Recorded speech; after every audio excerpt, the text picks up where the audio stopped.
décryptage, le décryptage politique. C'est tous les jours sur Public Sénat.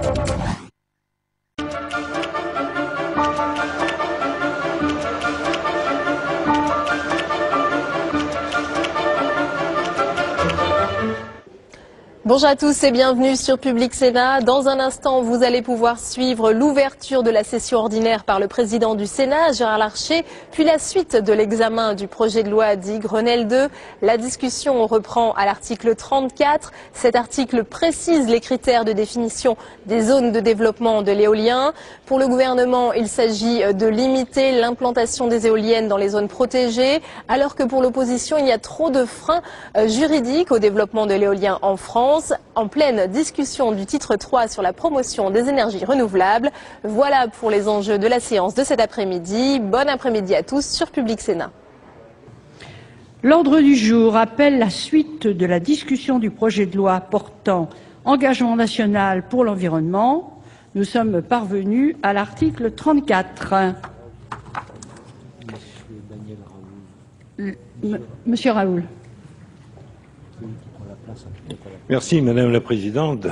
Je profite de la possibilité de l'article du règlement qui nous permet d'intervenir avant de discuter la suite de l'article 34. Nous nous préparons à poursuivre cette semaine encore nos débats sur le projet de loi portant engagement national pour l'environnement. Mais nous souhaitons dénoncer un jeu de dupes qui est joué à la fois par le gouvernement et la majorité.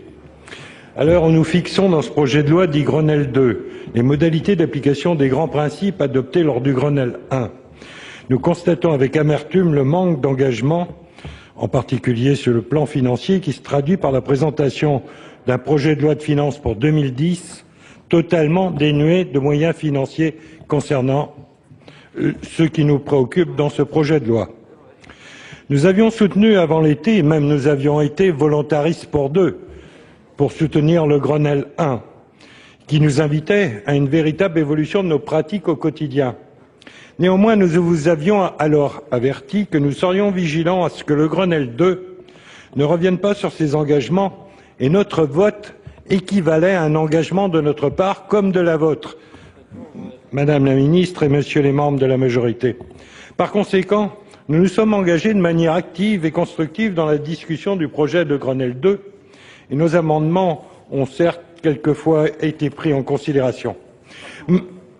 Mais à quoi bon poursuivre nos efforts quand nous constatons pertinemment que les moyens ne suivront pas? Le budget pour 2010 présenté la semaine dernière par le gouvernement et que vous avez tous épluché pendant le week-end affiche une dette publique incontrôlable et laisse se creuser un déficit de près de 140 milliards d'euros devenu abyssal et qui prive de fait l'État de ses moyens d'action.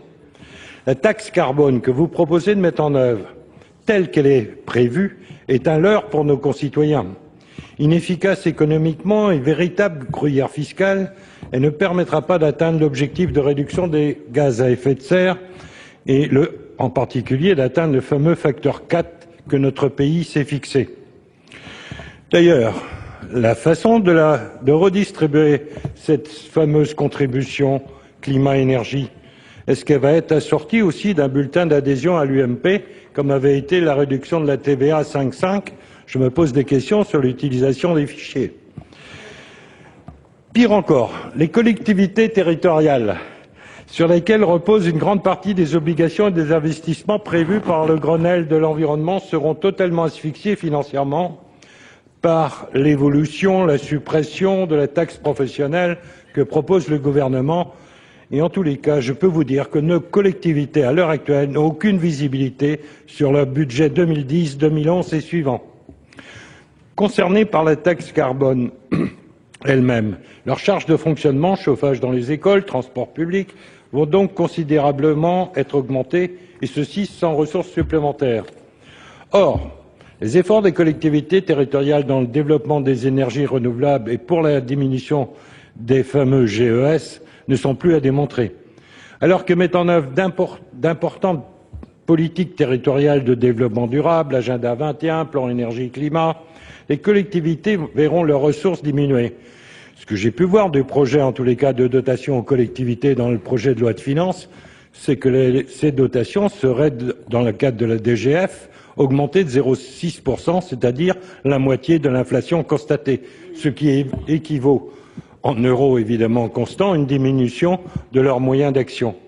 Comment, dans ce cas, pourrait-elle développer les transports publics ou la rénovation thermique des bâtiments publics?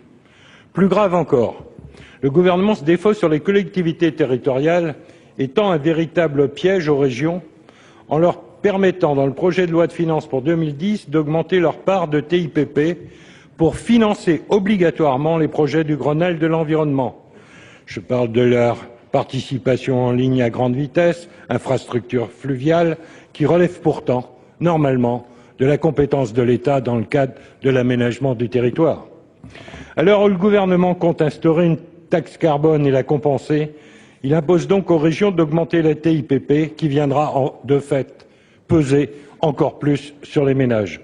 Cette opération, à l'approche des élections régionales, ne peut durer plus longtemps. Le budget dont nous débattrons prochainement, et j'entame d'ailleurs le débat, entraîne un basculement important de la fiscalité sur les ménages en octroyant des cadeaux injustifiés et en maintenant le bouclier fiscal pour les revenus les plus élevés. Vous dites vouloir mettre l'outil fiscal au service de l'environnement. Je vous ai bien entendu, madame. Vous vous trompez, votre projet de loi de finances ne permettra pas à notre pays de s'engager pleinement dans la mutation écologique. Je comprends que Bercy vous limite ou vous taille des ailes pour vous empêcher de vous envoler, mais quand même, c'est bien un transfert sur les collectivités qui va s'opérer en fonction des compétences que nous-mêmes, ici, dans le cadre du Grenelle 1 et 2, nous sommes en train de mettre à la charge des collectivités. Ce budget est également à l'heure pour les parlementaires que nous sommes. En effet, si rien n'est prévu dans ce projet de loi de finances, on nous annonce déjà une loi de finances rectificative pour mettre en place le grand emprunt, dont les modalités sont pour le moment floues et soumises aux pressions les plus diverses. Dans ces conditions, mes chers collègues, le groupe socialiste ne peut continuer à porter les yeux fermés son soutien aux différents articles de ce projet de loi. Oui, Monsieur Raoul, nous prenons acte de votre déclaration. On vous a laissé vous exprimer largement, car, comme vous le savez, le temps de parole est tout de même limité à 5 minutes. Alors, à l'article 34, il y a une demande de parole de Monsieur Roland Courteau. Je lui donne la parole. Merci, Madame la Présidente. Oui, je souhaite intervenir sur cet article 34 qui traite du développement maîtrisé de l'énergie éolienne. Et bien évidemment, je suis très favorable au développement de l'éolien. Je le suis d'autant plus que ce développement est encadré et maîtrisé. Dès lors, on pourrait me dire que cet article 34 est de nature à nous satisfaire. Eh bien, ce n'est pas tout à fait le cas. Je m'interroge en effet sur certaines dispositions, comme par exemple l'inscription des éoliennes dans la procédure dite simplifiée d'autorisation des installations classées, ou encore l'intégration de critères supplémentaires dans la définition des ZDE. ZDE qui ne concerneront plus l'éolien en mer, mais seulement l'éolien terrestre. En fait, je crains que l'objectif de maîtrise poursuivi ne soit en réalité qu'un verrou supplémentaire imposé au développement de l'éolien terrestre, puisque l'éolien offshore semble bénéficier d'un certain nombre de largesses. Si j'ai bien compris, pour le gouvernement, le développement maîtrisé de l'éolien passe par une sorte de verrouillage de l'éolien terrestre et l'ouverture maximum de l'éolien en mer. Or, en matière de développement maîtrisé et équilibré, une autre réponse peut être apportée sans qu'il soit nécessaire de durcir la législation actuelle, mais par une meilleure planification des projets éoliens dans le cadre, justement, des schémas régionaux. Il m'est parfois répondu qu'il est nécessaire de rajouter certaines contraintes pour mieux prendre en compte certaines préoccupations telles l'impact sonore, les risques d'accident, les perturbations électromagnétiques, etc. Faut-il alors rappeler que la législation existante couvre chacun de ces inconvénients? Le Code de l'urbanisme, le Code de la santé publique, le Code de l'environnement, le Code des postes et télécommunications et même le Code de l'aviation civile couvrent chacun des problèmes susceptibles d'apparaître. J'avoue ne pas comprendre un certain durcissement de la réglementation alors que l'AFSET considère que la législation actuelle est des plus protectrices.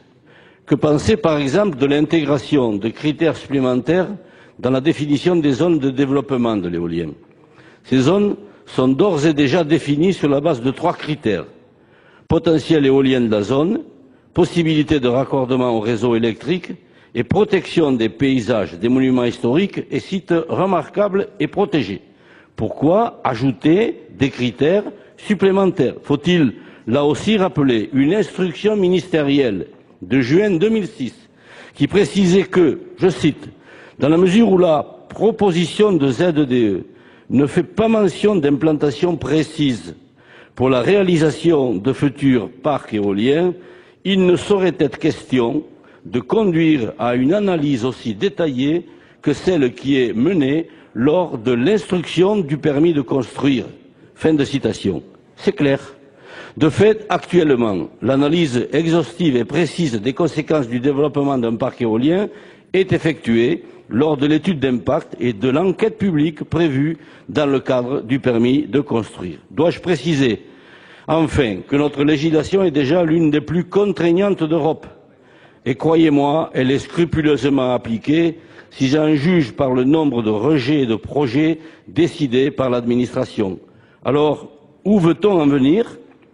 Je crois avoir compris que le gouvernement veut considérablement limiter le développement de l'éolien terrestre pour mieux ouvrir l'éolien en mer à de gigantesques parcs éoliens. Ce qui explique les assouplissements de la législation que vous accordez à l'offshore, suppression du plafond de 12 MW, exclusion du dispositif des ZDE, dispense de certaines dispositions d'urbanisme. Ces assouplissements vont même très loin, puisqu'il est proposé que les garanties financières pour la remise en état des sites ne soient pas constituées dès le début de la construction, comme c'est le cas actuellement, mais seulement au cours de la construction. Prenons garde, mes chers collègues, nous risquons d'avoir de mauvaises surprises sur nos paysages marins avec des constructions commencées et jamais terminées. Mais au-delà du fait que des pans entiers de nos territoires de l'arrière-pays seront pénalisés, il reste à savoir si globalement, en misant l'essentiel sur l'offshore et en verrouillant l'éolien terrestre, nous parviendrons à atteindre les objectifs fixés à l'horizon 2020. Je conclus, Madame la Présidente. Enfin, et si globalement je ne suis pas défavorable à l'éolien offshore, j'aurais préféré que l'on agisse avec plus de mesures, car il y a aussi en mer des paysages à préserver, des sites remarquables et protégés, ainsi que des zones de pêche dont il faut tenir le plus grand compte.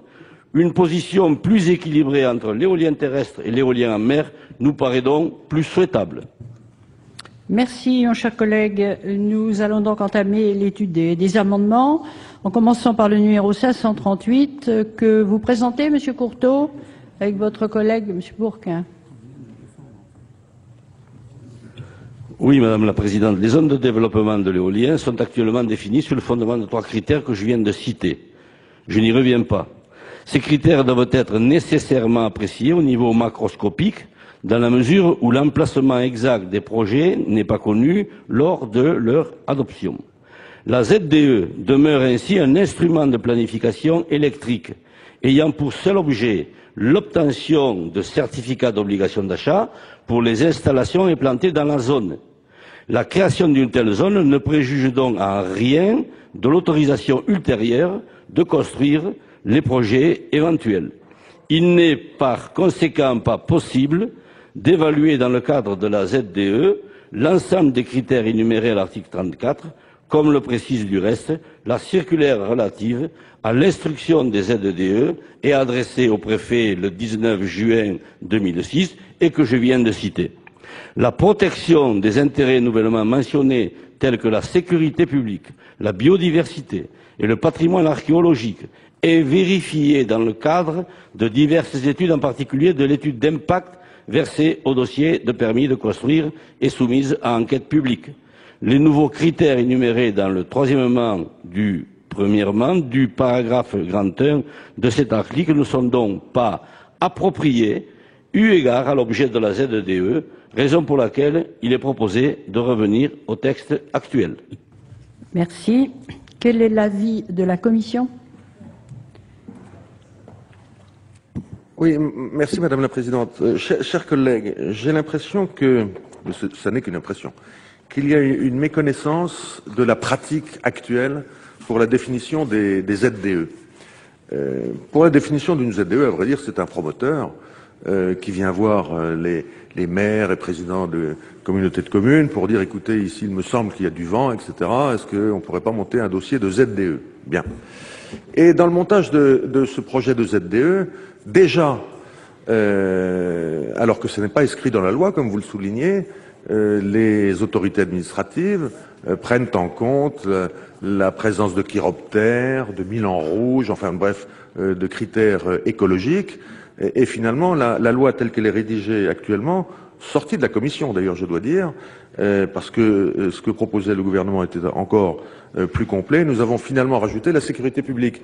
Je dois dire que d'ailleurs la sécurité publique aussi était examinée par les autorités administratives et singulièrement par les militaires et l'armée de l'air qui veillait à ce que les éoliennes ne se trouvent pas sur les zones d'atterrissage et de décollage des bases aériennes peu nombreuses qui restent en France. Si je dis peu nombreuses, c'est parce que, comme on en a fermé un certain nombre, il est important que celles qui subsistent aient la possibilité de poursuivre leur activité. C'est pourquoi la Commission a supprimé un certain nombre de choses dans la proposition du gouvernement et a maintenu quand même la sécurité publique.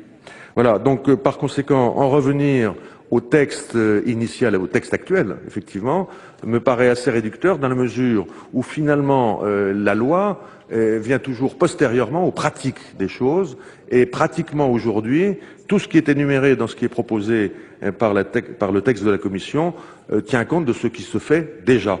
Aussi, la Commission émet un avis défavorable si l'amendement n'est pas retiré. L'avis du gouvernement, Madame la Ministre. Merci Madame la Présidente. Effectivement, je pense qu'on a atteint un bon compromis, un bon équilibre avec la Commission. On ne peut pas retirer les questions de sécurité parce qu'il y a des perturbations observées sur les radars qui ne touchent pas seulement d'ailleurs les installations militaires, mais aussi les installations de l'aviation civile ou de la météo. Et s'agissant de la biodiversité, on avait mené des études avec la LPO qui montrent bien qu'il faut quand même intégrer ces problématiques de biodiversité sur diverses espèces, y compris les espèces migratrices. C'est pourquoi on a aussi un avis défavorable sur cet amendement. Si, y a-t-il des explications de vote? Oui, Monsieur Courteau. Bon, je ne suis pas du tout d'accord avec les explications de Monsieur le rapporteur. J'ai l'impression que vous aussi, peut-être, vous auriez intérêt à regarder et à vérifier ce que vous venez de m'affirmer. Moi, je persiste à dire que la législation actuelle est suffisante dans le cadre de la procédure. Et tout le reste, en fait, n'est destiné qu'à verrouiller davantage l'éolienne terrestre, comme je le disais tout à l'heure en intervenant sur l'article. D'ailleurs, personne, ni le rapporteur, ni Madame la Ministre, n'est intervenu là-dessus pour rebondir. Maintenez-vous votre amendement, Monsieur Courteau? Bien. Alors, je vais faire voter en rappelant l'avis défavorable et de la Commission et du gouvernement. Ceux qui sont favorables à l'adoption de cet amendement voudront bien lever la main. Et ceux qui sont contre, il n'est pas adopté. Je suis saisie de deux amendements faisant l'objet d'une discussion commune. Un seul, puisque l'auteur de l'amendement n'est pas là. Monsieur Bizet, c'est l'amendement numéro 583.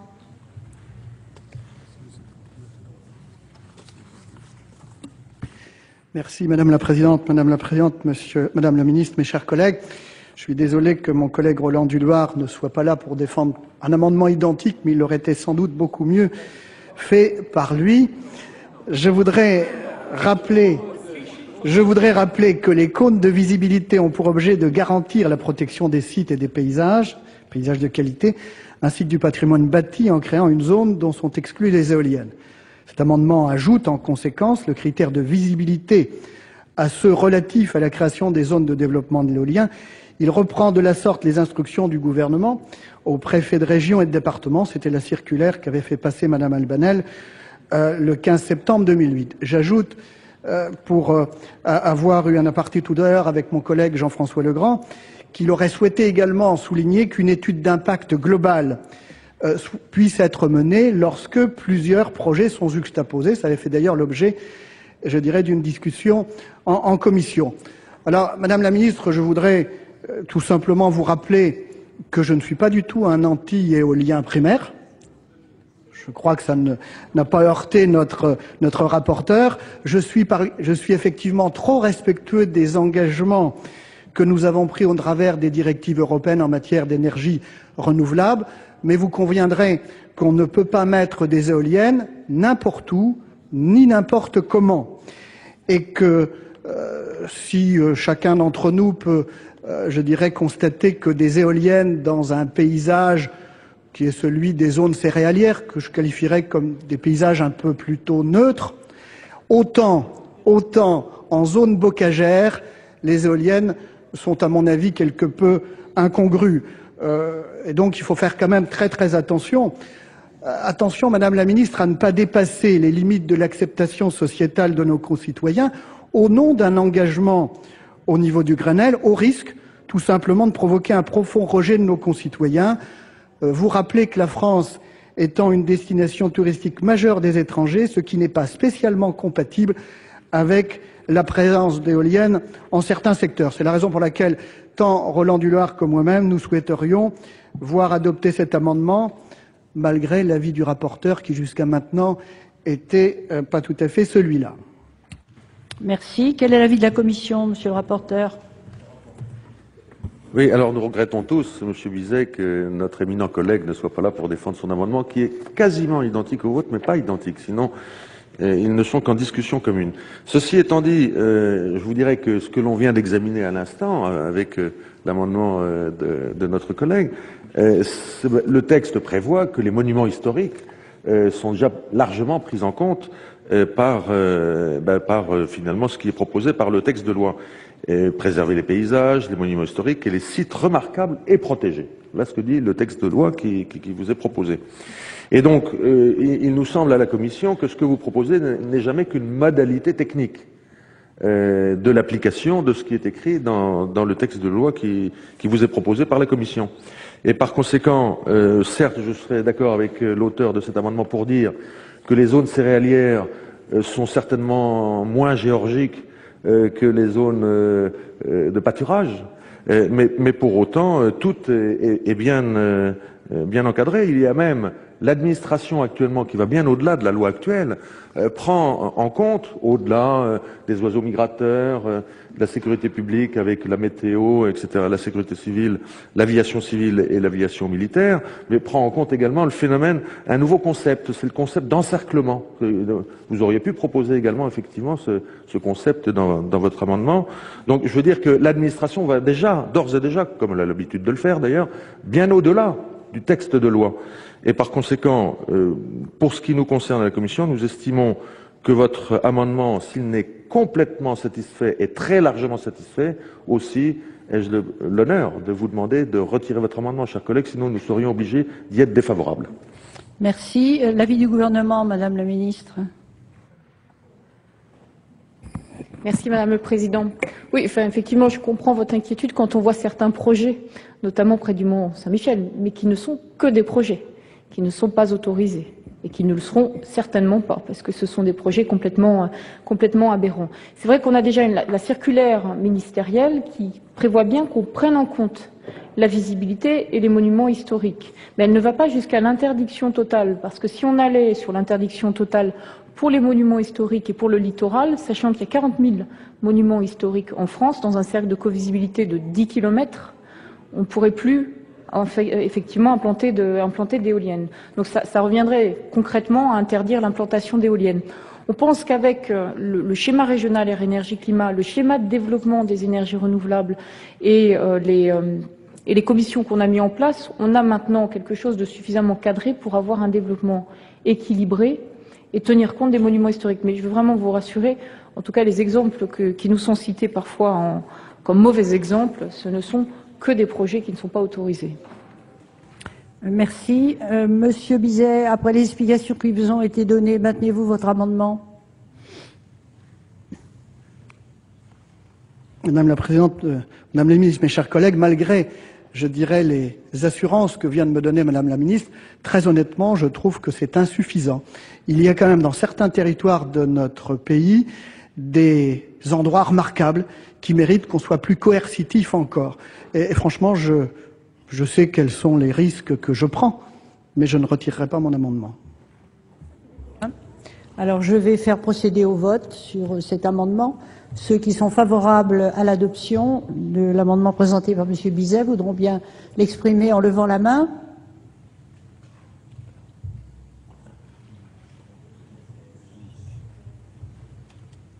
Ceux qui sont contre.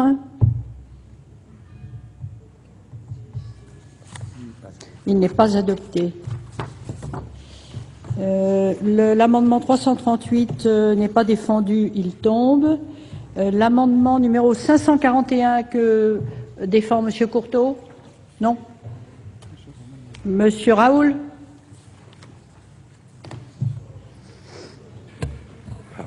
Je vais essayer d'être court cette fois-là, Madame la Présidente, et de respecter les temps. Actuellement, la procédure préalable à la mise en service des éoliennes repose sur la procédure du permis de construire.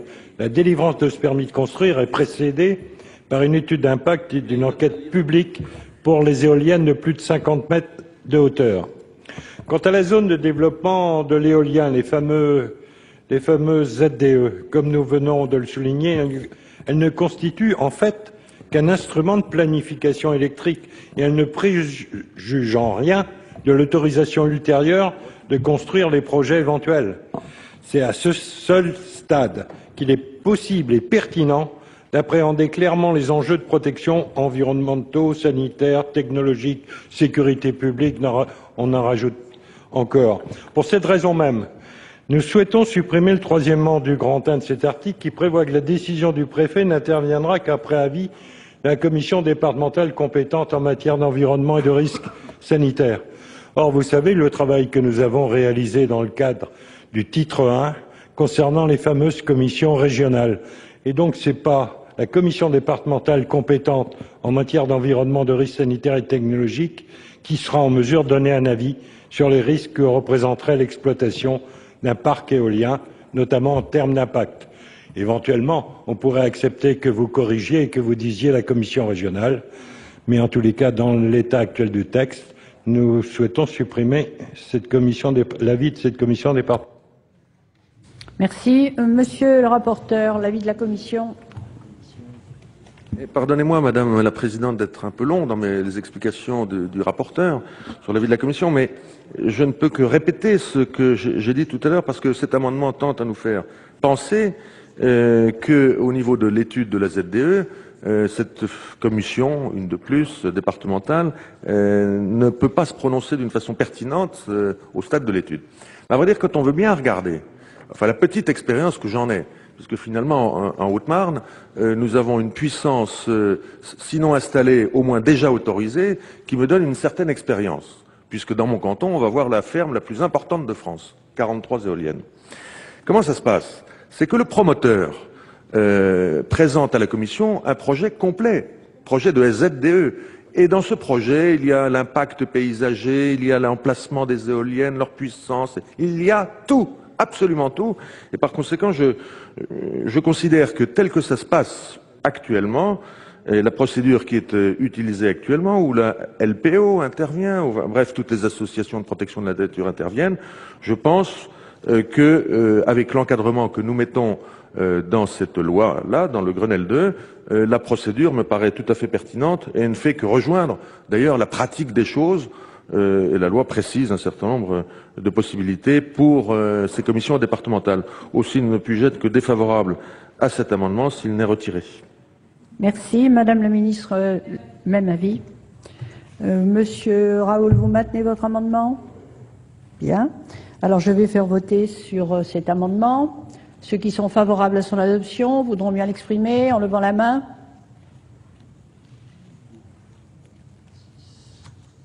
Ceux qui sont contre,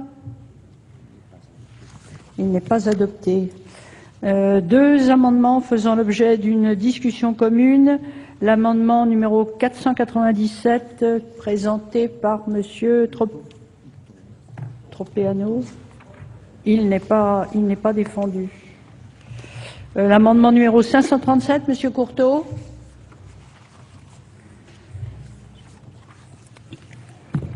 Oui, Madame la Présidente. La législation actuelle oblige les exploitants d'éoliennes à constituer des garanties financières dès le début de leur construction, afin d'assurer le démantèlement et la remise en état du site après son exploitation.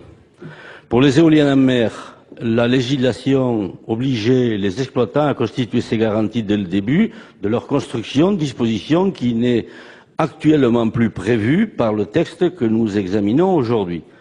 Une telle obligation nous paraît cependant tout à fait utile, car assurant un filet de sécurité en cas de défaillance de l'exploitant. Si d'aventure, pour une raison ou pour une autre, l'exploitation du parc doit être abandonnée en cours de route ou quelques années après sa mise en œuvre, que se passera-t-il? Et si l'entreprise changeait de même, quelle garantie avons-nous qu'après l'exploitation, les éoliennes seront démantelées sans qu'il en coûte un sou à la collectivité? Force est en effet de constater que les projets d'éoliennes en mer sont généralement de grandes dimensions, ce qui augure d'un coût de démantèlement élevé, nécessitant des fonds financiers importants.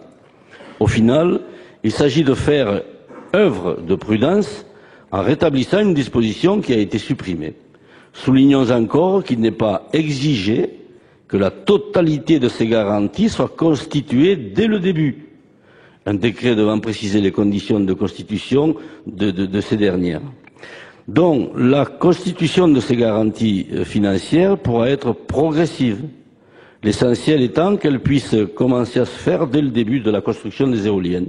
Ce serait plus prudent. Tel est le sens de cet amendement, Madame la Présidente. Merci. Quel est l'avis de la Commission? Alors, l'amendement défendu par M. Courteau, qui est compréhensible, tendrait à aggraver l'éolien offshore, enfin en mer, par rapport à l'éolien terrestre, puisque l'amendement que vous défendez ne concerne que l'amendement en mer, que l'éolien en mer. Or, le texte, l'article L 553.3 prévoit bien que pour l'installation produisant de l'électricité à partir d'énergie mécanique, etc., c'est en cours d'exploitation. Donc, il ne s'agit non pas de l'éolien terrestre, mais bien de l'éolien maritime. À vrai dire, l'éolien terrestre et maritime ont la même, disons, construction économique, c'est-à-dire qu'on ne peut constituer des réserves qu'à partir du moment où on gagne de l'argent, ou au moins on a un chiffre d'affaires. Et je ne vois pas, alors même d'ailleurs que probablement que l'avenir, enfin je m'avance peut-être, mais que l'avenir de l'éolien est plutôt en mer que sur terre, quand on entend les amendements de M. Bizet défendu l'éolien en mer, peut-être que notre collègue nous en parlera tout à l'heure, mais à vrai dire, nous sommes défavorables à cet amendement parce qu'il tendrait à aggraver la charge de l'éolien en mer, alors même qu'il n'y a pas de raison supplémentaire par rapport à l'éolien terrestre d'aggraver cette charge. Donc l'avis est défavorable si vous le retirez, Monsieur Courteau. L'avis du gouvernement, Madame la Ministre? Oui, les éoliennes en mer sont effectivement pas gérées par le Code de l'environnement, mais par le Code de la législation, relative à l'occupation du domaine public maritime. Ceci dit, le texte de l'article 34 renvoie à un décret, et dans ce décret, il est bien prévu qu'elle constitue des garanties financières dès le début, pas simplement en cours, mais dès le début. Donc votre amendement sera satisfait. Monsieur Courteau, vous demandez la parole. Oui, compte tenu, Madame la Présidente, des précisions apportées par Madame la Ministre, je retire volontiers l'amendement. Merci. L'amendement 96 est retiré. L'amendement numéro 539, Monsieur Courteau. Ou Monsieur Raoul. Monsieur Courteau. Oui. Si vous me permettez, Madame la Présidente, je défendrai les amendements 539 et 540 en même temps. Je tiens d'ailleurs à ce propos à signaler pour autant qu'il doit y avoir une petite coquille dans le deuxièmement du paragraphe grand 7 J'ai noté qu'il était fait référence à un petit c au lieu d'un petit e, enfin, sauf erreur de ma part. Les éoliennes en mer sont actuellement soumises à plusieurs procédures d'autorisation, comme pour l'éolienne terrestre. Elles sont soumises à une étude d'impact et à une enquête publique, à l'autorisation d'occupation temporaire du domaine public et au permis de construire. Ces procédures sont utiles et n'entravent en rien le développement de l'éolien qui doit être encadré. On peut, comme je le suis, être défenseur de l'éolien et admettre qu'il est nécessaire d'encadrer le développement de ce type d'énergie, surtout quand il s'agit de notre littoral, de notre espace maritime ou des zones de pêche.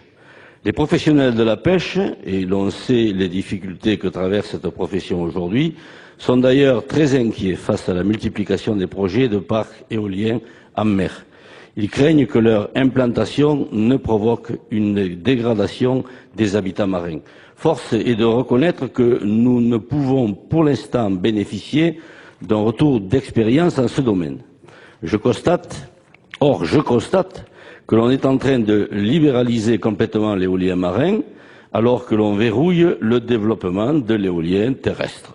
En effet, et sauf erreur de ma part, l'article 33 a exclu des ZDE l'éolien offshore, tout en lui permettant de bénéficier de l'obligation d'achat de l'électricité. L'éolien en mer ne sera donc pas soumis à la réglementation des ZDE, qui sont donc désormais des zones de développement éolien exclusivement terrestres. Rappelons que figurent dans ces ZDE des critères visant à encadrer et à éviter la détérioration des sites et paysages. Le texte de la Commission prévoit par ailleurs de dispenser du permis de construire ainsi que du respect des dispositions d'urbanisme les éoliennes en mer. Certes, il est prévu de faire basculer les éoliennes en mer dans le régime des ICPE, dont ces dernières ne seront plus soumises qu'à la nouvelle procédure ICPE, ainsi qu'à l'autorisation d'occupation temporaire du domaine public. On aimerait quand même en savoir un peu plus sur cette nouvelle procédure ICPE, sur le nouveau régime auquel l'éolien en mer sera désormais soumis et la réglementation qui lui sera imposée.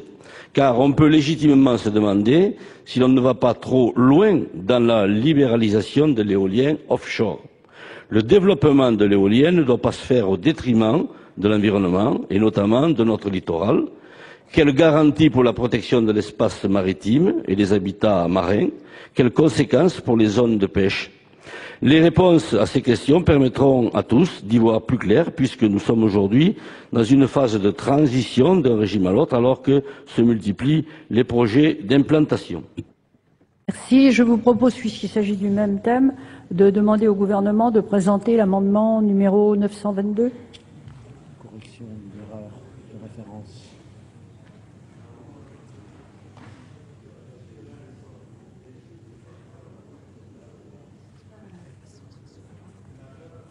C'est un amendement rédactionnel pour rectifier une erreur de référence, donc remplacer B et C par les mots B et E, erreur que vous aviez soulignée. Oui, l'avis de la Commission. Alors, actuellement, pour parler des éoliennes en mer, chacun sait qu'il y en a beaucoup d'installer, même si Monsieur Legrand nous le dira, il y a des projets très importants. Et il faut être très vigilant, effectivement, pour ne pas faire n'importe quoi. Mais actuellement, les éoliennes en mer sont soumises à 3 procédures d'autorisation différentes.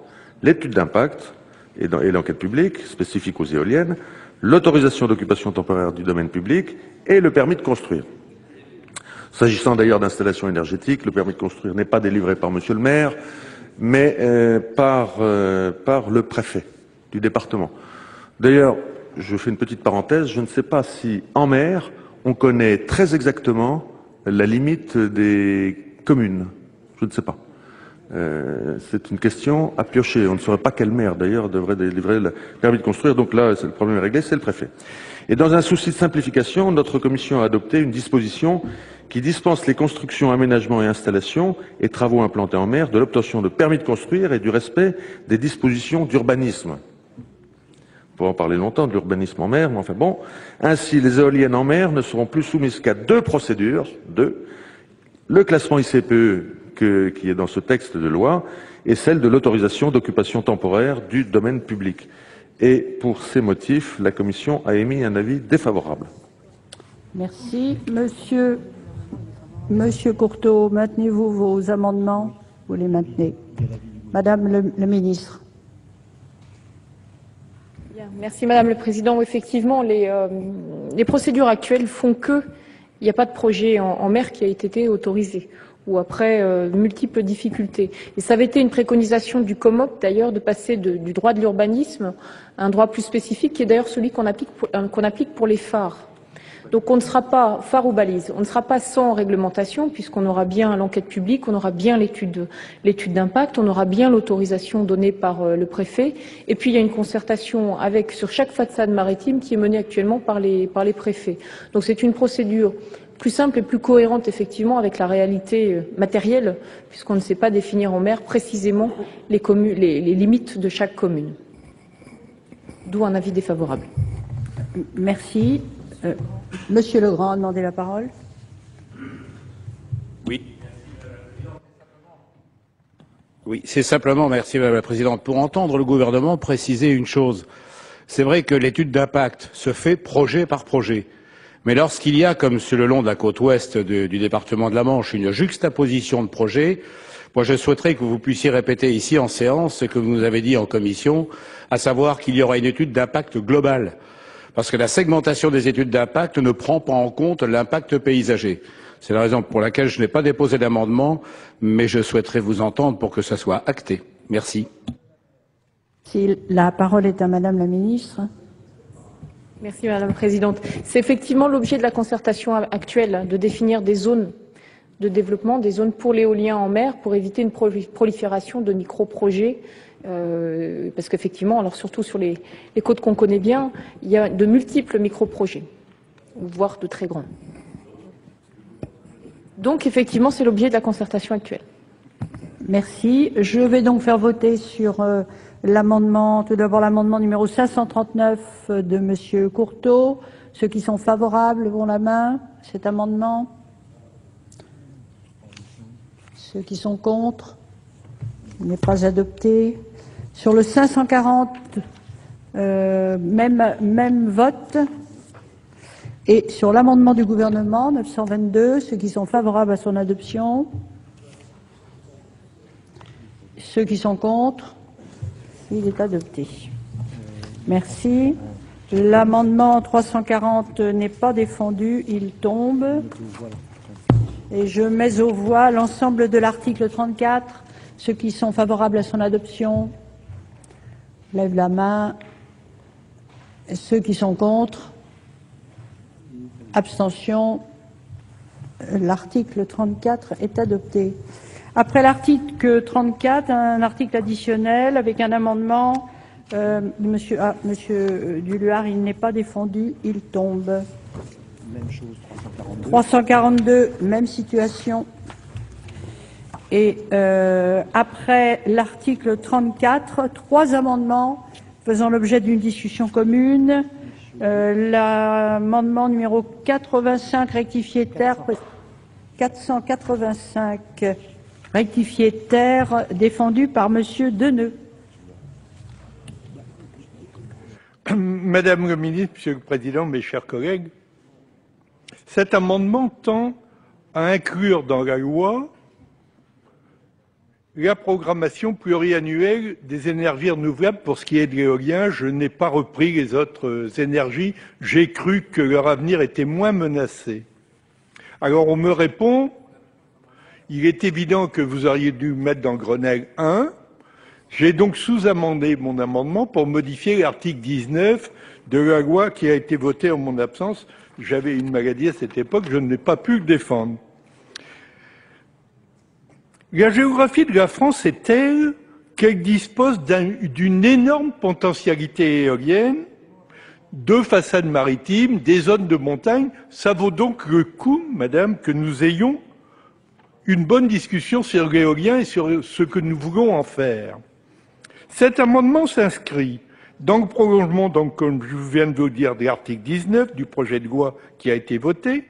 Cet article dispose en effet que, afin de porter à au moins 23% en 2020 la part des énergies renouvelables dans la consommation d'énergie finale, des objectifs intermédiaires seront fixés en 2009 et un bilan sera réalisé sur cette base en 2012. Dans ce sens, cet amendement propose donc une planification en termes de puissance séparée pour l'éolien terrestre et l'éolien maritime. La production doit être planifiée dans le temps pour que tous les acteurs mobilisés par leur production puissent sereinement optimiser le développement de l'énergie éolienne sans à-coups. Placer ce calendrier d'installation d'énergie renouvelable au niveau législatif permettrait de renforcer l'engagement national pour l'environnement. Ce calendrier s'inscrit en cohérence avec les objectifs communautaires, avec les objectifs fixés par le Grenelle de l'environnement, ainsi qu'avec la loi de juillet 2005. Enfin, cet article permettrait d'éviter le fossé qui s'est créé depuis 2006. À cette date, la programmation pluriannuelle des investissements en électricité prévoyait l'installation de 13 500 MW supplémentaires en 4 ans pour atteindre 15 000 en 2010. Or, en 2009, la puissance installée depuis 2006 ne dépasse pas, quoi qu'on en dise, les 3 500 MW. Le gouvernement français a accepté les procédures de calcul. Il a même parfois été à l'initiative de ce qui nous a amené à accepter un objectif de 23% d'énergie renouvelable pour 2020. Cet objectif, Madame le ministre, sera difficile à atteindre si on ne fait pas ce qu'il faut pour l'éolien. J'ai été rapporteur de la résolution paquet énergie-climat en novembre 2008. Elle a finalement été adoptée par les 26, puis par une directive le 23 avril 2009, avec, il faut le dire, une pression forte du président Sarkozy qui présidait l'Union à ce moment-là. Il nous faut aujourd'hui donner des garanties à nos partenaires qui ont accepté cette pression de la France, que nous tiendrons la parole que nous leur avons donnée.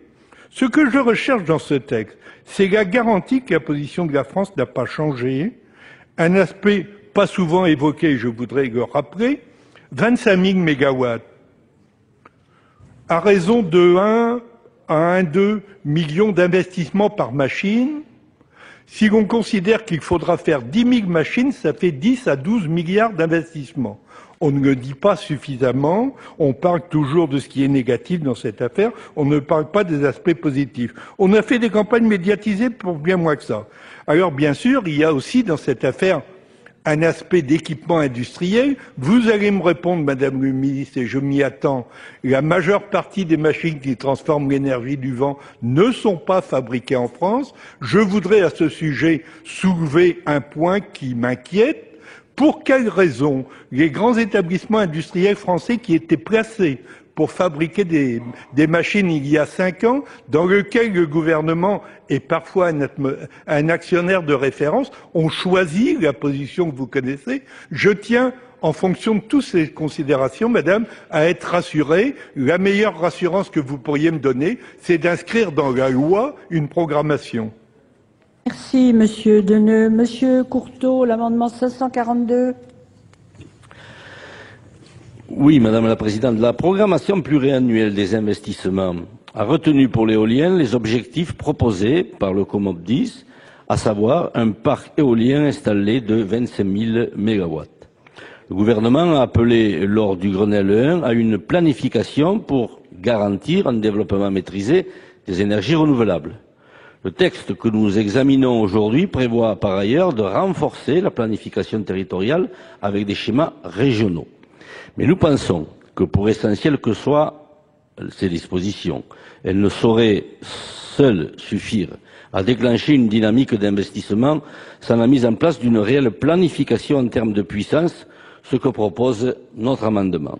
La production doit en effet être planifiée dans le temps pour que les acteurs, comme il a déjà été dit, qu'il s'agisse des administrations, des industriels et des élus, puissent optimiser le développement de l'énergie éolienne sans à-coups.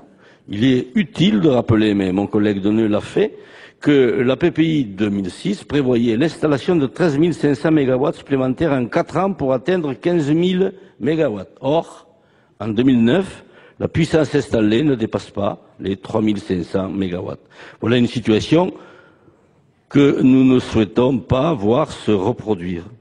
La mise en œuvre d'une véritable planification par période de 3 ans jusqu'en 2020 permettra incontestablement d'éviter qu'à nouveau le fossé ne se creuse entre objectifs et résultats, en donnant une visibilité à long terme à tous les acteurs du secteur, au premier rang desquels les producteurs et investisseurs. J'ajouterai encore que c'est là aussi que réside la clé de la création et de la pérennisation d'emplois liés à ces nouvelles énergies. Sans visibilité sur le long terme, les anticipations ne peuvent être que négatives et les liquidités prêtes à s'investir dans la production sont détournées vers les sphères financières où actuellement le rendement à court terme est assuré. Il faut remédier à cette situation où, au final, l'investissement demeure atone alors que l'épargne est importante. Tels sont les arguments que je tenais à exprimer à travers la défense de cet amendement qu'il est indispensable, selon nous, d'adopter. Si Monsieur Muller a un amendement identique. Oui, Madame la Présidente, Madame la Ministre, chers collègues, le Grenelle 1 avait effectivement appelé à une planification pour développer, mais de manière maîtrisée, l'éolien dans notre pays. La planification territoriale est là, mais la planification en termes de puissance manque. J'estime aujourd'hui que cette planification en termes de puissance est tout à fait indispensable pour que l'engagement de développer l'éolien puisse être tout simplement crédible. En effet, les objectifs communautaires auxquels nous sommes maintenant partie prenante nous fixent d'arriver à 23% d'énergie renouvelable et aujourd'hui, nous ne pouvons pas ne pas nous passer de l'éolien pour atteindre cet objectif. Je voudrais souligner, par rapport aux défenses d'amendements qui ont été faits par mes collègues, un point qui me paraît important. C'est qu'aujourd'hui, la France accuse un retard particulièrement important entre l'éolien déjà développé et son potentiel. Que se passe-t-il à l'étranger? Je constate que les États-Unis mettent le nucléaire en veille et développent un programme éolien. La Chine vient de retenir l'option éolienne pour assurer sa consommation électrique d'ici 2030. La Grande-Bretagne a pris une décision forte pour fournir toute l'énergie électrique domestique à partir d'éoliens offshore. L'Allemagne est déjà aujourd'hui à 25 000 mégawatts installés, l'Espagne à 20 000. Nous sommes à 4 000 alors que nous avons le deuxième site éolien en Europe, le deuxième potentiel éolien en Europe. Je crois qu'il faut absolument combler ce retard, s'en donner les moyens et donc planifier le développement de l'éolien, non pas seulement de manière territoriale, mais en termes de puissance. Merci. L'avis de la Commission sur l'ensemble de ces amendements? Alors, je répondrai collectivement aux 3 amendements, puisque finalement, entre l'amendement de M. Deneux, celui de M. Muller, celui de M. Courteau, seuls les chiffres diffèrent, encore que les 2 amendements de M. Courteau et de M. Muller ne s'inscrivent pas dans le Grenelle 1. Par conséquent, à ceci près, je répondrai quand même d'une façon globale. Pour vous dire que, sur le fond, l'amendement 485 rectifié terre se différencie des 2 amendements suivants, les 542 et 608, par les chiffres. Alors, notre commission n'a pas jugé bon de donner un avis favorable à aucun de ces 3 amendements, parce qu'il lui a semblé, Monsieur Desessard, attendez, parce qu'il nous a semblé que le cadre naturel pour fixer les objectifs de cette nature est la PPI, Programmation pluriannuelle d'investissement pour la production d'électricité. Toutefois, depuis son examen par la Commission, l'amendement 485 a été rectifié pour venir s'insérer dans la loi de programmation relative à la mise en œuvre du Grenelle de l'environnement. C'est un support juridique qui, à titre personnel, me paraît convenir davantage pour une programmation du développement de l'énergie éolienne. Et c'est pourquoi, avant de confirmer ou non l'avis défavorable de la Commission sur ce sujet, je demanderai 2 choses. La première, Monsieur Deneux, c'est que dans le tableau que vous présentez, on a l'impression que pour l'année 2015-2017, on n'installe pas plus de puissance éolienne en mer que pour la période précédente. Alors pourquoi? Et deuxièmement, j'aimerais bien entendre l'avis du gouvernement sur le sujet. Merci. Madame la Ministre.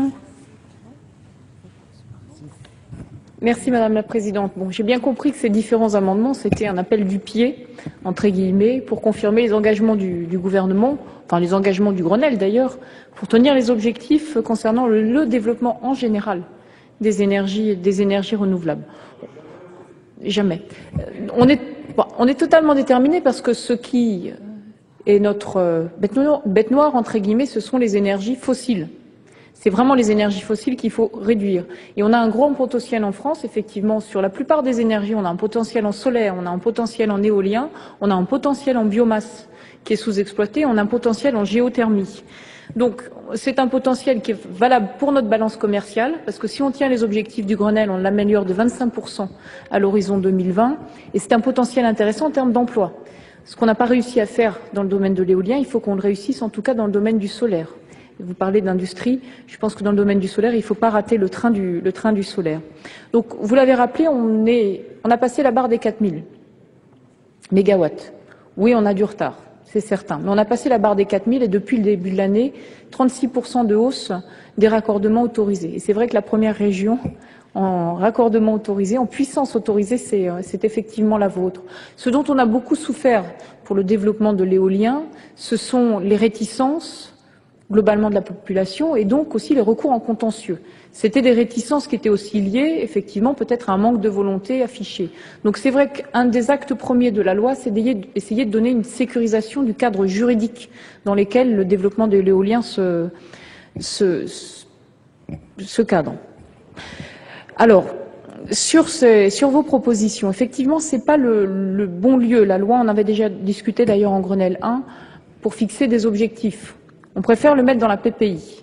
Donc l'engagement qui est le nôtre, c'est que dans la prochaine PPI, qui n'est pas encore sortie, dans la PPI, on met des objectifs intermédiaires et on met notamment un objectif, dès 2012, on met un objectif intermédiaire. Mais on ne le met pas seulement sur l'éolien, il faudra qu'on le mette sur l'éolien, mais il faut aussi qu'on le mette sur le solaire, il faut aussi qu'on le mette sur la biomasse et sur la géothermie, enfin les autres formes d'énergie renouvelable. Parce que c'est normalement dans le cadre de la PPI que ça se détermine. Sinon, à quoi ça servirait d'avoir une PPI? À voter des lois parfaites. Monsieur Muller, vous avez demandé la parole. Oui, moi, je vous propose de rectifier mon amendement pour tenir compte des observations faites, mais pour écrire quand même quelque chose dans la loi. Nous avons bien compris que on serait plutôt sur le Grenelle 1, puisqu'on parle de planification, que de Grenelle 2. Alors je vous propose de rédiger le premier alinéa de mon amendement de la manière suivante.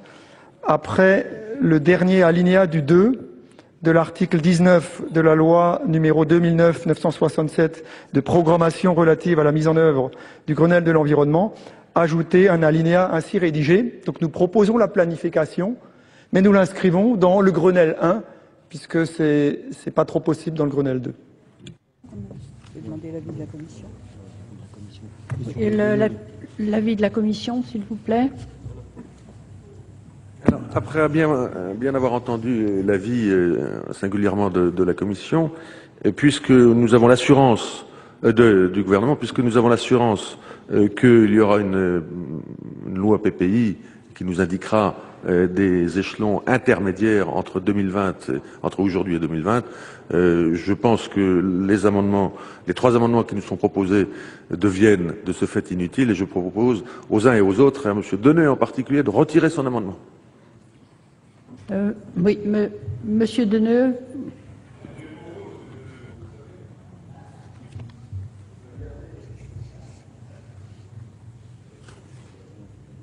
Cette discussion est intéressante. Je remercie Madame le ministre des assurances qu'elle peut donner, mais je suis toujours inquiet quand une ministre nous donne des assurances parce que on a assisté depuis 5 ans dans ce pays à la naissance de lobbies anti-éoliens qui n'ont pas grand-chose à voir avec la compétence énergétique et dont l'État civil parfois laisse supposer qu'ils ne préparent pas l'avenir. Alors c'est même un peu inquiétant de voir comment on peut manier ces choses. Bon, ceci étant dit, moi je retiens de ce débat qu'il y a un engagement du gouvernement et je veux bien enlever cet amendement sous promesse que nous en reparlerons. Nous vivons une période où il n'y a plus de planification, mais on ne fait rien de sérieux si on ne l'inscrit pas quelque part. Bien, merci. Monsieur Desessard a demandé la parole. Monsieur Deneux m'avait dit, Monsieur Desessard, est-ce que vous serez là lundi après-midi? Je lui ai dit évidemment, Monsieur Deneux, je vais venir défendre votre amendement. Bon. Alors, Monsieur Deneux, faut pas le retirer, faut le maintenir. Bon. Pourquoi? Monsieur le rapporteur, vous savez très bien que les ministres passent. Ils passent même plus vite que les sénateurs. Bon, c'est pas. Imaginez que Madame Joanneau, une ministre excellente par ailleurs, se présente aux élections régionales. Elle est élue dans une grande région de France. On la voit plus. Elle est prise dans son travail. Et à ce moment-là, qu'est-ce qui va nous garantir que les engagements qu'elle a pris aujourd'hui seront tenus? Nous avons quand même l'habitude de ce gouvernement qui nous fait des promesses ici et qui a du mal, du fait de la continuité gouvernementale, à les maintenir, donc à les tenir. Donc il faudrait quand même qu'on puisse avoir dans la loi des objectifs chiffrés. Cela sera intéressant, cela va nous rassurer tous, non seulement nous, mais l'ensemble de nos concitoyens qui nous regardent. Merci. Monsieur Guillaume a demandé la parole. Oui, Madame la Présidente, Madame la Ministre, mes chers collègues, il faut quand même remercier notre collègue Desessard du soutien public qu'il apporte à Madame Joanneau pour les futures élections régionales, mais ce n'était pas totalement le sujet de l'après-midi. Pour notre part, nous appellerons la personne à laquelle tu faisais allusion tout à l'heure pour voir cette collusion magnifique. Revenons à nos moutons. Madame la Ministre, ce texte-là est un texte fondamental, on le redit chaque fois. Et lorsque nous avons des actes un peu forts qui veulent graver dans le marbre de la loi des choses, on a évoqué la semaine dernière le schéma photovoltaïque, on nous a renvoyé à autre chose, là on évoque la puissance de l'éolien, on nous dit ça sera dans la PPI. Nous, il nous semble malgré tout, et tout à l'heure c'était le cas aussi sur d'autres amendements, il nous semble malgré tout que ce texte Grenelle 2 de l'environnement doit marquer l'histoire. Et si, à l'intérieur de ce texte, il n'y a jamais d'angle, on efface tout au profit de plus tard, au profit d'une commission, au profit d'une étude, au profit d'une PPI ou au profit d'autre chose, il nous semble que ce texte manquera de force. Il s'impose à tous. C'est un texte fondamental que veut en faire le gouvernement. C'est la raison pour laquelle, même si je comprends bien l'argument de Madame la Ministre, il se pourrait, à partir, par exemple, de l'amendement rectifié de Jacques Muller, que ça puisse être accepté à la fois par la Commission et par la Ministre, tout en entendant très bien que dans la PPI, des choses seront indiquées. Mais vraiment, il manque dans ce texte, dans ce Grenelle 2, des angles, il manque des arêtes qui nous permettent de fixer bien les choses. Merci. Monsieur Courteau, est-ce que vous maintenez votre amendement ou... Nous allons nous rallier, Madame la Présidente, à la proposition et donc à l'amendement rectifié de Monsieur Muller. Alors, s'il n'y a pas d'autres explications de vote, je vais mettre aux voix à Monsieur Muller. Rapidement. Très rapidement.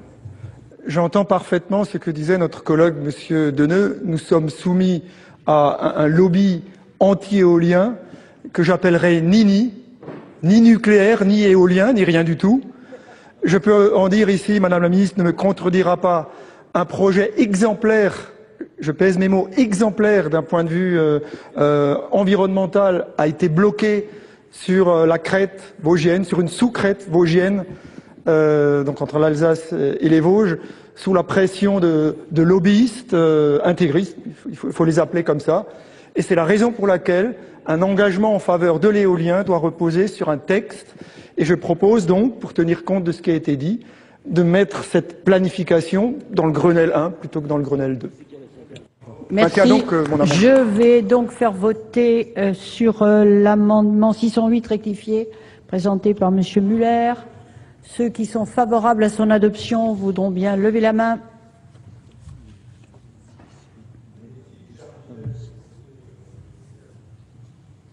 Ceux qui sont contre.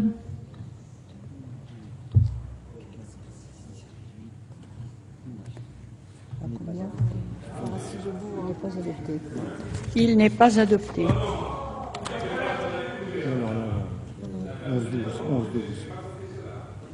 Alors on va faire un debout assis. Bon, alors pour vous rassurer, Monsieur Desessard, nous allons faire un vote debout assis. Ceux qui sont favorables à l'amendement... Non, favorable. Non, favorables hein, à l'amendement se lèveront. Alors,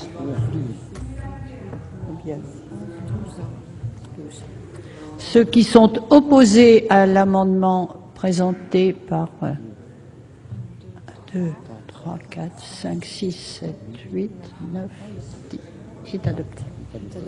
L'amendement est adopté. Alors après, oui, c'était ça. Hein. Non, c'est terminé ça. Hein. À l'article 35, 3 amendements faisant l'objet d'une discussion commune. L'amendement numéro 543, Monsieur Courteau. Oui, Madame la Présidente, cet article prépare, l'article 35, le renouvellement des concessions hydroélectriques en aménageant la redevance sur les ventes d'électricité que percevaient jusqu'à maintenant l'État et les départements concernés. Force est de rappeler que l'hydraulique contribue pour environ 10% à la production nationale totale d'électricité. En 2007, elle représente 88% de notre production totale d'électricité d'origine renouvelable. À cela s'ajoute le fait que l'hydroélectricité est très précieuse pour assurer la régulation du système électrique, notamment parce que cette énergie stockée permet de faire face aux pics de consommation et de fournir en quelques minutes de la puissance au réseau. Elle est également précieuse du fait qu'elle n'émet pas de gaz à effet de serre et permet ainsi de contribuer aux objectifs de réduction des émissions de gaz à effet de serre pour faire face au changement climatique. Or, suite à l'ouverture du marché de l'électricité à la concurrence, au changement du statut d'EDF en société anonyme et suite à la suppression du droit de préférence dont jouissait EDF, le renouvellement des concessions hydroélectriques est désormais soumis à concurrence par le biais de la procédure d'appel d'offres. Le décret 2008-1009, signé en juillet 2008, a procédé à la refonte du régime des concessions hydroélectriques et a concrétisé la mise en concurrence des concessions des barrages. Or, ce ne sont pas moins de quelques 400 concessions d'une puissance de 4,5 MW qui sont concernées. 80% de ces concessions sont exploitées par EDF. L'enjeu du renouvellement est donc de taille.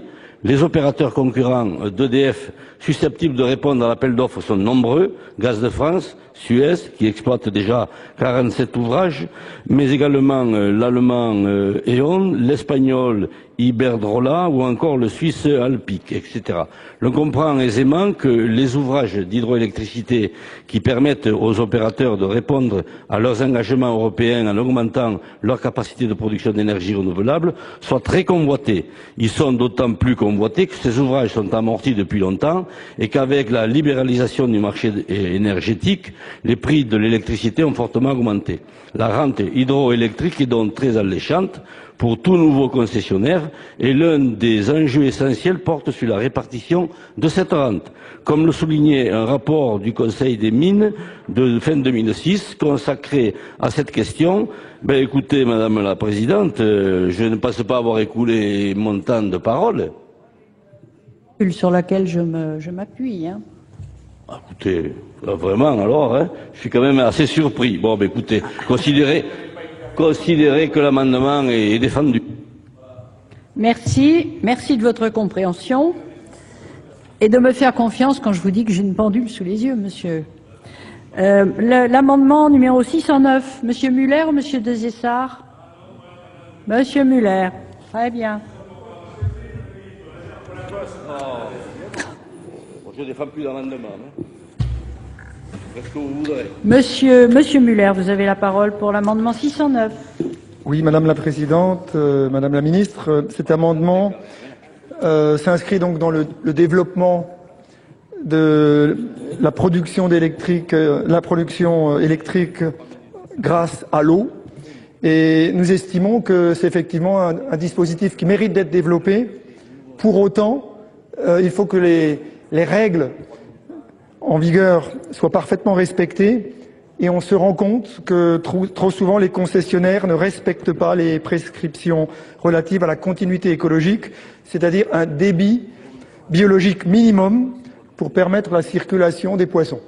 Donc nous proposons ici de prévoir une sanction financière lorsque les règles ne sont pas respectées, tout simplement.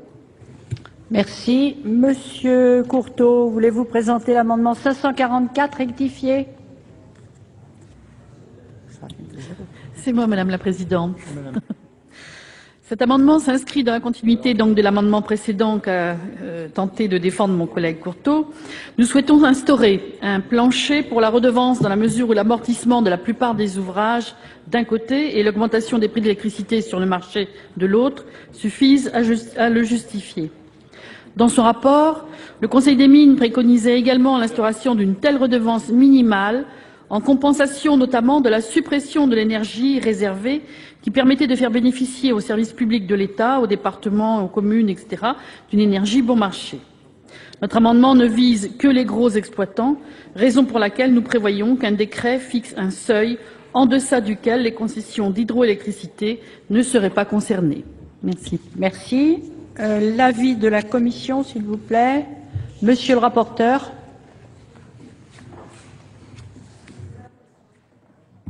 Alors, sur cet important problème des concessions et de la redistribution de cette redevance, c'est une question importante. D'ailleurs, vous avez noté que par rapport au texte initial du gouvernement, la Commission l'a modifié. Alors, 3 amendements intéressants, les uns et les autres, nous sont proposés. Le premier est celui défendu par M. Courteau et soutenu. La redevance sur les concessions hydroélectriques est actuellement plafonnée de manière générale à 25%, vous le savez, des recettes. Ce taux apparaît aujourd'hui trop bas, alors que les concessions qui arrivent au renouvellement sont depuis longtemps amorties. Il est toutefois opportun, nous semble-t-il, de maintenir le principe d'un plafond qui serait fixé lors de la procédure de mise en concurrence des concessions, de manière à ce que cette concurrence ne s'exerce pas uniquement sur le taux de la redevance, mais aussi sur les aspects relatifs à l'entretien, à la sécurité, à l'environnement, puisque M. Muller, d'ailleurs, est très soucieux, à juste titre, d'ailleurs, sur l'environnement. Et donc, ça ne peut pas être qu'une course, finalement, au taux le plus élevé pour obtenir cette concession. Dans la mesure où, tant qu'on n'arrive pas à 100%, c'est toujours un peu juteux, dans la mesure où ces installations sont pour la plupart amorties et en bon état. Donc, ce plafond ne sera pas général, mais fixé au cas par cas, précisément pour tenir compte de l'installation en cause, en fonction des paramètres économiques de chacune des concessions hydroélectriques concernées. Et donc, nous sommes contre, la Commission, contre le déplafonnement complet du taux de la redevance pour ces concessions électriques. Concernant l'amendement de M. Muller, qui me rassure, il faudrait déjà que le taux ne dépasse pas 50% pour le doubler. Mais ceci étant dit, le doublement de la redevance serait une sanction financière qui nous semble disproportionnée et qui pourrait compromettre, d'autant plus qu'elle se rapproche des 50%. Hein. Effectivement, si le taux est très bas, ce ne serait pas très élevé. Et qui pourrait compromettre l'équilibre économique de la concession.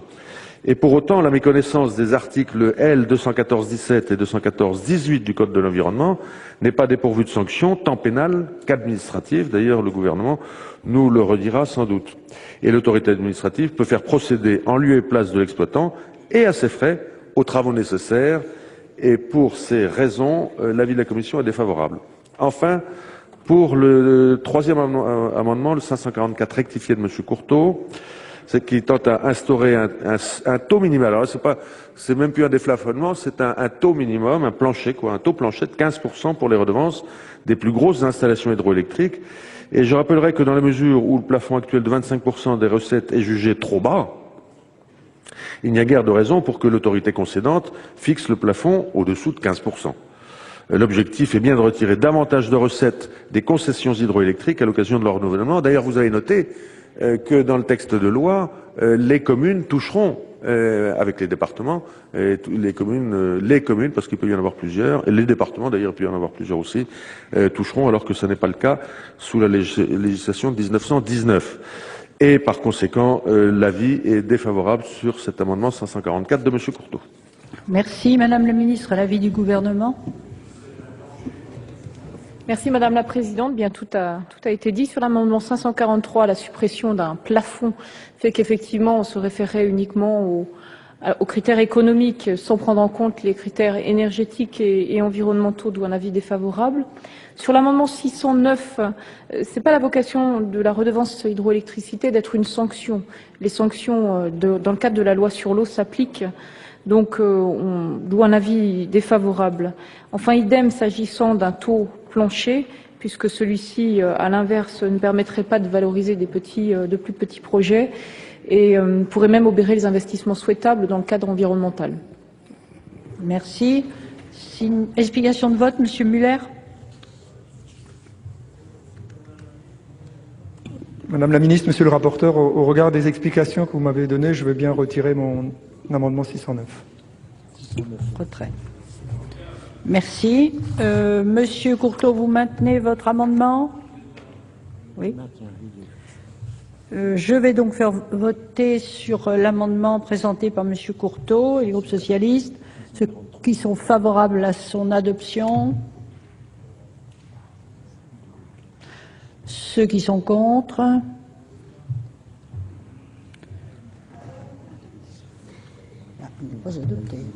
Il n'est pas adopté. L'amendement numéro 544 rectifié. Monsieur Raoul a demandé la parole. Oui, en discutant avec mes collègues et en écoutant attentivement Madame la Ministre, concernant, je dirais, le business plan de petites installations qui pourrait être remis en cause par ce plancher, je crois qu'effectivement, on pourrait le retirer et gagner du temps. Cet amendement est retiré. Et je fais voter sur l'article 35. Ceux qui sont d'avis de l'adopter, cet article 35, vont bien lever la main. L'article 35.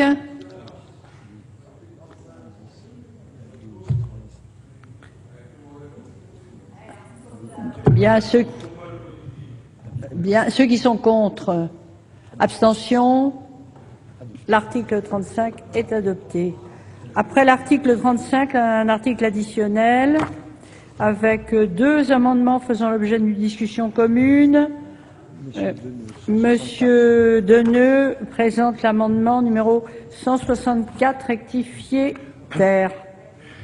Madame la ministre, Madame la Présidente, c'est un amendement qui dit « Toute personne physique ou morale exerçant une activité agricole au sens de l'article L. 311-1 du Code rural peut exploiter ou faire exploiter des panneaux photovoltaïques ainsi que toute installation de production d'électricité ou de chaleur à partir de produits ou de sous-produits majoritairement issus de son exploitation. » Que je vous explique le texte.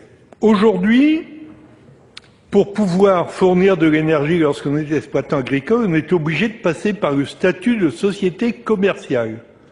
Or, 70% des exploitants agricoles qui comptent dans ce pays sont aujourd'hui en société civile, c'est-à-dire GAEC ou EARL, n'ont donc pas le droit de produire de l'énergie au sens juridique du terme. C'est ça l'objet. Alors, afin de lever cet obstacle, il est proposé d'autoriser les agriculteurs ou les sociétés civiles agricoles à exploiter ou faire exploiter des panneaux photovoltaïques ou toute installation de production d'électricité ou de chaleur à partir de biomasse majoritairement issue de l'exploitation. C'est bien de l'exploitation agricole qu'il s'agit. Merci. L'amendement tombe car l'amendement numéro 586 rectifié bis n'est pas défendu. L'avis de la Commission sur l'amendement présenté par Monsieur Deneux. C'est un sujet, Monsieur Deneux, qu'on connaît bien, puisque cela concerne toutes les activités qui ne sont pas agricoles et exercées au sein d'une activité agricole. Et vous le savez très bien, Monsieur Deneux, cela rapporte au régime fiscal de l'activité qui est exercée. Donc là, vous auriez mieux fait de dire dans votre amendement l'activité de production d'électricité renouvelable à partir du photovoltaïque est assimilée, dans des limites, etc., au compte d'exploitation de l'exploitation agricole, et par conséquent, elle est redevable de la TVA et d'exonération de TVA, etc., etc. Et donc, vous auriez apporté vous-même la réponse, cela relève d'une loi de finances et non pas du Grenelle 2. Et donc je suis désolé, je suis tout à fait d'accord avec vous. Je l'avais dit d'ailleurs à Madame Ferrat de le retirer pour le représenter à l'occasion d'une loi de finances ou une loi de finances rectificative. En l'occurrence, on fait ça les 22, 23 décembre, vous voyez, 1h du matin, on glisse cette affaire-là.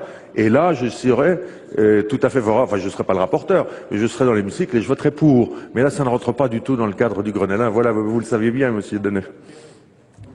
Madame le ministre, l'avis du gouvernement, puis je vous redonnerai la parole après, Monsieur Deneux. Madame le ministre. Madame, priorité aux dames, qu'est-ce que tu veux? Merci Madame la Présidente. Bien sûr, on partage tout à fait l'objectif, supprimer les tracasseries pour les agriculteurs, parce que c'est vrai que c'est extrêmement complexe. Donc on a un début de réponse d'ailleurs apporté à l'article 33 concernant le solaire. Mais là on voit même sur cet amendement en fait une société agricole civile agricole pourrait être requalifiée en société commerciale si elle réalise des actes de commerce avec des conséquences fiscales. Donc ce que je vous propose, c'est que, en tout cas pour tout ce qui est partie tracasserie entre guillemets, qu'on retravaille avec Éric Woerth et Bruno Le Maire pour avoir quelque chose, notamment dans le cadre de la partie Assemblée nationale, pour l'autre lecture à l'Assemblée nationale, et que par contre, pour les aspects fiscaux sur lesquels là je serai plus réservé, ce soit éventuellement vu effectivement en loi de finances. Monsieur, vous n'avez pas demandé la parole, Monsieur Desessard? Alors je donne la parole à Monsieur Deneux qui me l'a demandé. Moi, je remercie le rapporteur et Madame le ministre de leurs explications. Je compte sur vous pour prévenir Monsieur Woerth que dans la nuit du 11 au 12 décembre, il faudra accepter un amendement que nous proposerons, parce qu'il est vrai qu'il y a des incidences fiscales et que l'amendement présenté n'est peut-être pas le meilleur dans son libellé, mais je retiens que le gouvernement est favorable. Le rapporteur. Les Essarts qui se posent légitimement des questions. Dans le cadre de la loi actuelle et des lois actuelles, rien n'empêche des agriculteurs, même en société civile, de le faire, mais ils le font à titre privé, ils louent le toit de leur exploitation agricole, ils peuvent le faire. Mais le faire dans le cadre d'une exploitation agricole, cela a des conséquences fiscales en particulier, très concrètes, très réelles. Et donc cela passe par une loi de finances et non pas. C'est tout. C'était pour répondre à Monsieur Desessarts. Bien. Monsieur Raoul. Non, indépendamment des explications qui ont été fournies, je comprends très bien l'intérêt de l'amendement, mais je voudrais simplement rappeler qu'on a quand même, dans cette Assemblée, une jurisprudence de l'application de l'article 40 à géométrie variable. Parce que voilà un amendement, indépendamment du fond, mais l'aspect fiscal des choses relève de l'article 40. Et donc, je ne comprends pas. Nos amendements sont traités avec un filtre à mailles très serré concernant l'article 40. Quand il s'agit d'autres amendements, apparemment, il y a des ouvertures. L'amendement est retiré, monsieur. L'amendement a été retiré. Donc, il n'y a pas d'explication de vote. Désolé. L'amendement est retiré. À l'article, après l'article 35, l'article additionnel, après l'article 35, pardon, l'amendement numéro 388 que défend Madame Didier. Merci Madame la Présidente, Madame la Ministre, mes chers collègues. Les objectifs de développement des énergies renouvelables à l'horizon 2020 sont très ambitieux. Ils impliquent donc de créer la dynamique nécessaire pour les atteindre. Les différents textes de mise en œuvre du Grenelle de l'environnement proposent un ensemble d'outils techniques et financiers importants, mais dont on évalue difficilement la dynamique réelle qu'ils vont pouvoir créer. Il nous apparaît dès lors indispensable de mettre en place dès à présent une évaluation périodique des mesures de soutien et de leurs impacts, afin de pouvoir réajuster, si nécessaire, le niveau de soutien technique et financier. Au regard de l'ampleur des transformations exigées, il nous semble donc utile d'en surveiller attentivement l'évolution. C'est pourquoi nous préconisons l'introduction d'un rapport annuel d'évaluation de l'ensemble des mesures de soutien au développement des énergies renouvelables, qui étudierait en particulier la compatibilité des développements constatés pour les différentes filières avec les objectifs de développement fixés pour 2012 et 2020. Voilà pourquoi nous vous suggérons d'adopter cet amendement. Merci, Madame Didier. L'avis de la Commission? Je dirais à l'auteur de cet amendement, tout au moins celle qui le soutient, qu'une approche évaluative est toujours la bienvenue, c'est évident.